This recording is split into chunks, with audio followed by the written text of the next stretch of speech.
Bugungi bilim va tajriba almashuvi ertangi taraqqiyotning eng mustahkam poydevori. Assalomu alaykum. Efirda Namangan viloyatining ijtimoiy, siyosiy, madaniy-ma'rifiy hayotiga oid yangiliklari bilan Zamin informatsion dasturi. Studiyada Gulnora Rasulova.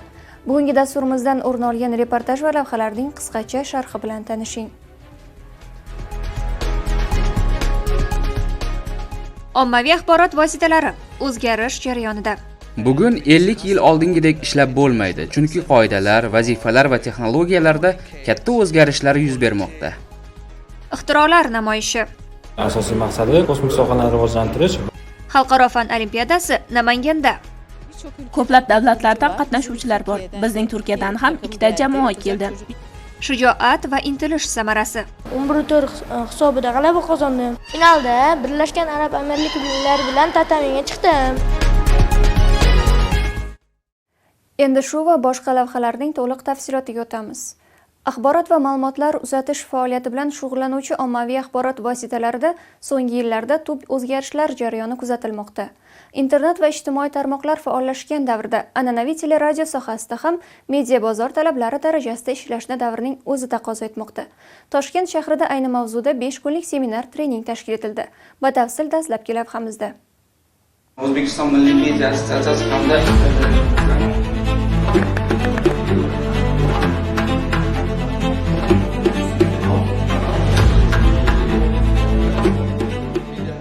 O'zbekiston Milliy media assotsiatsiyasi hamda Konrad Adenauer jamg'armasining vakolatxonasi hamkorligida o'tkazilgan Milliy akademiya 2026 doirasidagi navbatdagi seminar-trening ommaviy axborot vositalari transformatsiyasi sharoitida auditoriya bilan samarali muloqot, kontent strategiyasi va zamonaviy boshqaruv mavzusida bo'ldi.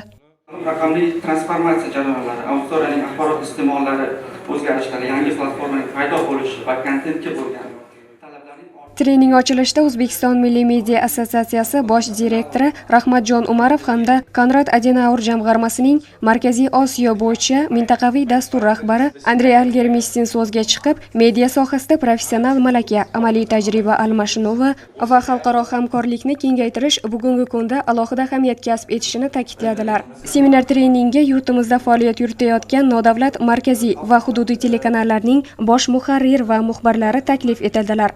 Mashg'ulot uchun tanlangan mavzular esa ayni kunda telejurnalistika uchun o'ta dolzarb va muhim ahamiyatga ega yo'nalishlardir.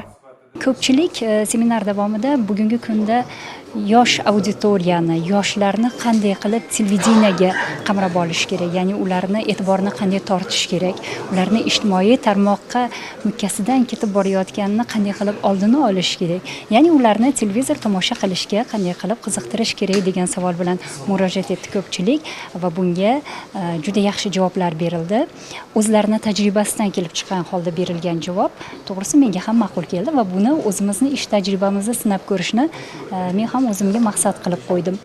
Germaniyaning media sohasidagi yetuk mutaxassisi, uzoq yillik tajriba egasi, Firmen Videos onlayn lizing kompaniyasi ta'sischi direktori Rene Falkner shu va shu kabi savollarga javob berdi. O'zbekistonlik yosh hamkasblariga tezkor o'zgarishlar davrida telekontent tayyorlashni o'ziga xosligi haqida yangi ma'lumotlar taqdim etdi. Biz nimalarni amalga oshirishimiz mumkinligi va nimalarni qila olmasligimizni tahlil qilishni o'rgandik. Biz telejurnalistikani biroz boshqacharoq yo'l bilan o'rganishga harakat qilishimiz kerak. Hozirgidek faqat klassik uslubda emas, balki biroz qiziqarliroq yo'nalishlarda. Ochiq fikrli bo'ling. Bu men berishim mumkin bo'lgan yagona maslahat. Lekin bugungi kunda 50 yil oldingidek ishlab bo'lmaydi. Chunki qoidalarimizda, vazifalarimizda va texnikamizda katta o'zgarishlar yuz bermoqda. Shuning uchun doimo yangiliklarga ochiq bo'ling. So, be open-minded. Germaniyalik mutaxassis tomonidan yosh auditoriyani teleekran qarshisida ushlab qolish muammosi, reytinglar va ijtimoiy tarmoqlar qamrovi, jonli efirda professional standartlar, mualliflik huquqi va kontentdan foydalanish, mediada sun'iy intellekt imkoniyatlari hamda televideniyada mahsulotlarni qisqa formatga moslash kabi o'ta muhim va dolzarb mavzular 5 kun davomida amaliy mashg'ulotlar, nazariy ko'nikmalar orqali tinglovchilarga yetkazildi.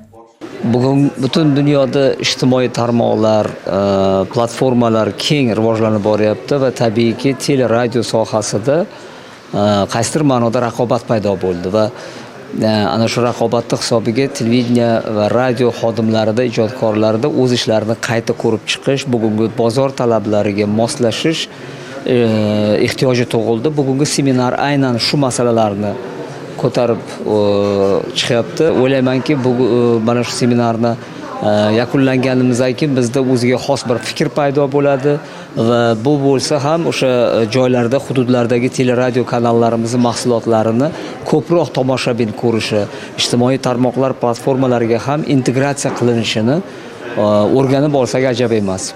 O'zaro bahs va munozaralarga boy bo'lgan hamda muvaffaqiyat bilan o'tkazilgan seminar trening yakunida faol ishtirok etganlar maxsus sertifikatlar bilan taqdirlandilar. Seminarning tantanali yopilish marosimida so'zga chiqqanlar bu amaliy mashg'ulotlar kelgusida hududlardagi telekanallar dasturlarida yanada sifatli kontent tayyorlash va zamonaviy yondashuvlarga asos bo'lishiga ishonch bildirdilar. Seminar trening ishtirokchilar uchun Islom sivilizatsiyasi markaziga uyushtirilgan press tur bilan o'z nihoyasiga yetdi.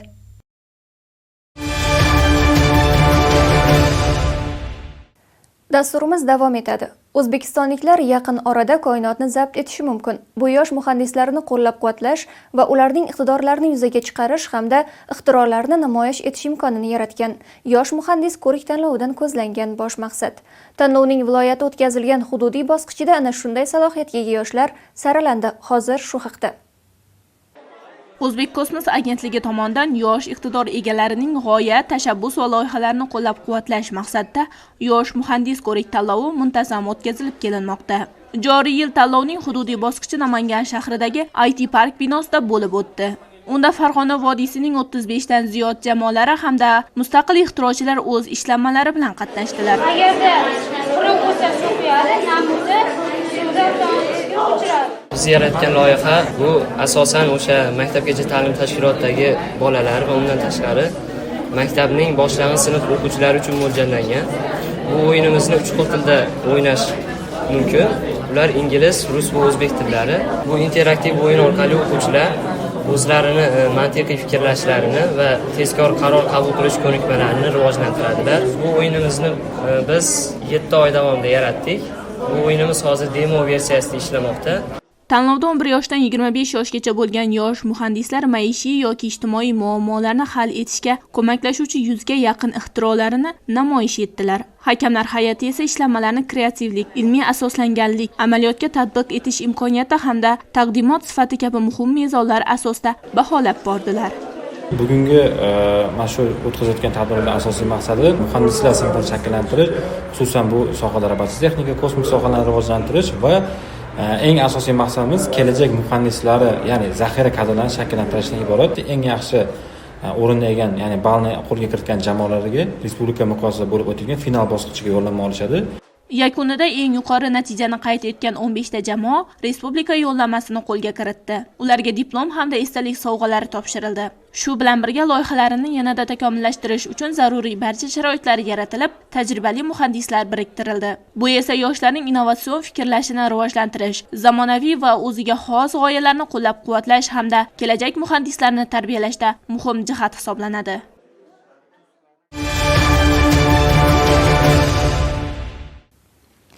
Abu Ali ibn Sino nomidagi 2-chi xalqaro biologiya olimpiadasiga Namangan shahri mezbonlik qilmoqda.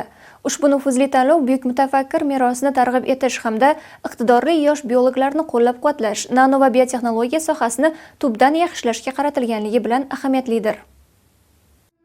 Namangan viloyatida o'tkazilayotgan Abu Ali ibn Sino nomidagi 2-chi xalqaro biologiya olimpiadasi dunyo yoshlarini bir joyga jamladi. U jahon ilm faniga beqiyos hissa qo'shgan buyuk mutafakkir va qomusiy olim merosini keng targ'ib etishi bilan alohida ahamiyat kasb etadi. Shu bilan birga mazkur olimpiada yosh biologlarni qo'llab-quvvatlash, bilimli avlodni tarbiyalash hamda ularning salohiyatini to'liq namoyon etishga xizmat qiluvchi muhim tashabbuslardan biri hisoblanadi.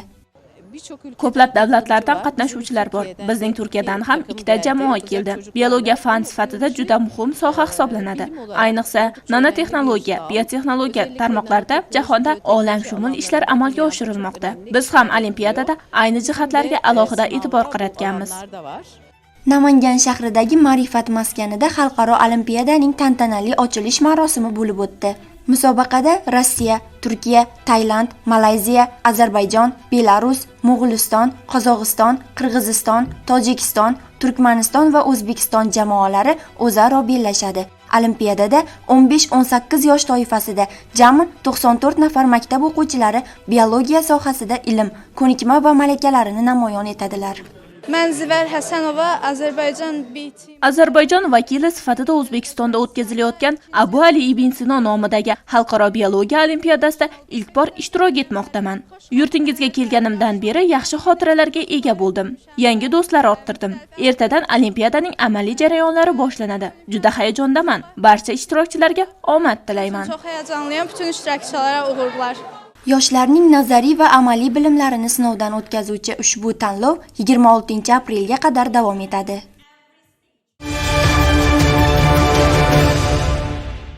Ilm insonni yuksaltiradi. Bu borada kitob mutolaasi muhim ahamiyatga ega. Ana shunday ezgu g'oyani targ'ib etish, yoshlarning ma'naviy dunyosini boyitish hamda mutolaaga oshno dillarini rag'batlantirishga qaratilgan Yosh kitobxon tanlovining viloyat bosqichi bo'lib o'tdi.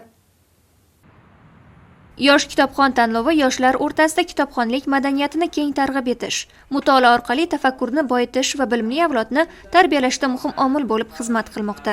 Tanlov viloyat bosqichi Davlatobod tumanidagi Yangi O'zbekiston yoshlar ziyo maskanida bo'lib o'tdi.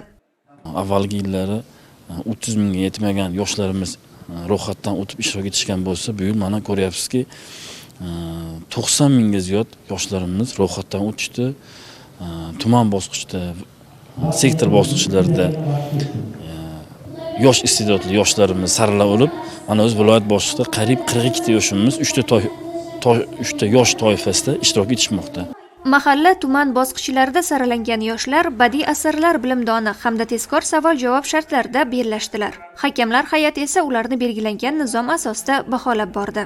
Inson ma'naviyatini yuksaltirishga oid badiiy asarlar ruhiyatni kengaytirishga foyda beradigan bo'lsa 10-14, 15-19 hamda 20-30 yosh toifasida ilmli yoshlar o'z iqtidor va salohiyatlarini sinovdan o'tkazdilar. Dilafruz To'ychiyeva jisman imkoniyati cheklangan, ammo uning irodasi, sabr va matonati, qat'iyat bilan tanlovga jiddiy tayyorgarlik ko'rgani yakunda o'z samarasini berdi. U o'z yosh toifasida respublika yo'llanmasini qo'lga kiritdi. 3-yil kelishim viloyat bosqichi va har doim viloyat bosqichidan qaytardim. Ba'zan o'rin olardim, ba'zan o'rin 3talikka kirardim, lekin bu yil azaliy orzularimdan biri respublika bosqichiga yo'llanma oldim. Albatta maqsadim bu yil Gullar shahri Namangonimga prezidentimizning sovg'asi elektromobil BYD'ni olib kelish. Tanlov so'ngida munosib qatnashgan har bir yoshga tashakkurnoma, diplom hamda esdalik sovg'alari topshirildi.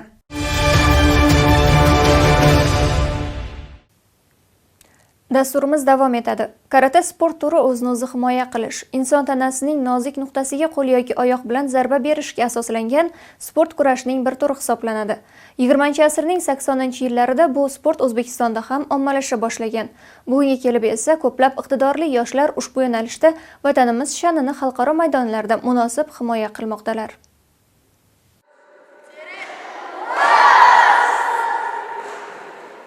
Har bir muvaffaqiyat ortida tinimsiz mehnat, sabr va kuchli ishonch mujassam. Izlanish va intilish esa kishini hamisha yangi marralar sari dadil qadam bosish, yuksak natijalarni qayd etish uchun imkoniyat bo'lib xizmat qiladi. Ana shunday tinim bilmas, iqtidorli yoshlardan biri Yosinxon Musoxonovdir. Yosinxon o'zi tanlagan sport turi bo'yicha qisqa vaqt ichida xalqaro musobaqada tatamiga chiqib, oliy o'rinni qo'lga kiritdi. Yosinxon mashg'ulotlarni boshlaganiga juda ham ko'p bo'lmadi. 1 yil ham bo'lmay turib juda ham yaxshi natijalarni qo'lga kiritdi. Jumladan viloyat chempionatlarida chempion bo'ldi hamda respublika xalqaro musobaqalarda juda ham yaxshi natijalarni qo'lga kiritdi. Kelganiga 1 yil ham bo'lmay turib bunaqa yaxshi natijalarni qo'lga kiritish, bunaqa yaxshi intilish, yaxshi o'rganish, yaxshi ko'nikmalarni hosil qilish qolgan sportchilarimizni ham oldinga intilishiga, yana ham o'z ustilarida ishlashiga undadi. Yosinxon o'tgan muddat mobaynida sportning karate VKF turi bo'yicha Kids karate musobaqasida g'oliblikka erishdi. Bolalar, o'smirlar, yoshlar va kattalar o'rtasidagi Lida Metal Technology Cup for respublika ochiq turnirida esa yuqori o'rinlardan biriga munosib ko'rildi. Viloyat chempionatida hamda klublar o'rtasidagi bellashuvda yaxshi natijalarni qayd etgan. Ayniqsa, Birlashgan Arab Amirliklarining Dubay shahrida o'tkazilgan International Dubai Open for Karate Championship turnirida 18 ta davlatdan kelgan tengdoshlari orasida birinchi o'rinni qo'lga kiritdi. Second prize goes to Jacob and first prize goes to Yoshiko. Congratulations winners. Birinchisi mezbonlik bilan tushdim. 11-4 hisobida g'alaba qozondim. Finalda Birlashgan Arab Amirliklari bilan tatamiga chiqdim. Raqibimni yutish ancha qiyin bo'ldi, chunki uni menga qaraganda gavdasi ancha uzun edi, bo'yi uzun edi.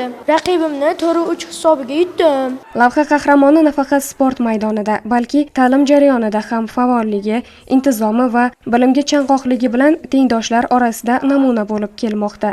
Mamlakatimizda yoshlar siyosati doirasida sport va ta'limga qaratilayotgan yuksak e'tibor, yaratilayotgan keng imkoniyatlar natijasida Yosinxon kabi barkamol, har tomonlama yetuk avlod vakillari voyaga yetmoqdalar. Bu esa kelgusida yurtimiz sharafini xalqaro maydonlarga munosib himoya qiladigan sport ustalari safini yanada kengayishiga xizmat qiladi.